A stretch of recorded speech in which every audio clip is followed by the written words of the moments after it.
Now, Norway was an interesting one, because they could have been dragged into the war on either the Allied or Axis side. At the outbreak of World War II, the Norwegians mobilised their armed forces, but decided to stay neutral.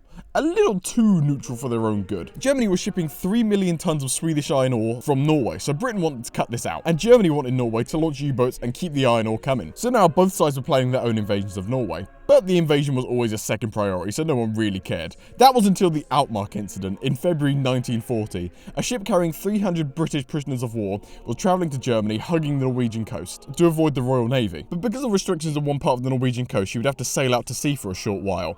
But they didn't want to do this, because the British Navy was out there and they were terrified of them. So they went through the restricted zone, where they were stopped and inspected by a Norwegian ship. But the Germans wouldn't let them have a full search, so they weren't allowed to go through the restricted area. But Norway didn't want to start nothing with Germany, so they let the ship go through anyway. Britain heard about this and heard that there might be prisoners on board that ship, so they sent a small Royal Navy task force to inspect the situation themselves. And when the British ships caught up with them, to their horror, they found the German ships being escorted by the Royal Norwegian Navy. The British managed to force the German ship into an ice sheet and trap the ship, but the Norwegians wouldn't let the British go into the ice sheet. But they went in anyway, took the Outmark and saved the prisoners. Now, both Germany and Britain were pissed at Norway. Britain was mad at Norway because not only had they let the German warship through the restricted waters, carrying British prisoners, but they'd also tried to defend the German ship and stop Britain from saving 300 of our own men. Now, Germany was mad at Norway for a few different reasons. Norway had given Germany everything that she'd wanted, broken their own laws, and put their own men and ships at risk for the Germans. And this still wasn't enough for them. So on the 9th of April 1940, Germany invaded Norway.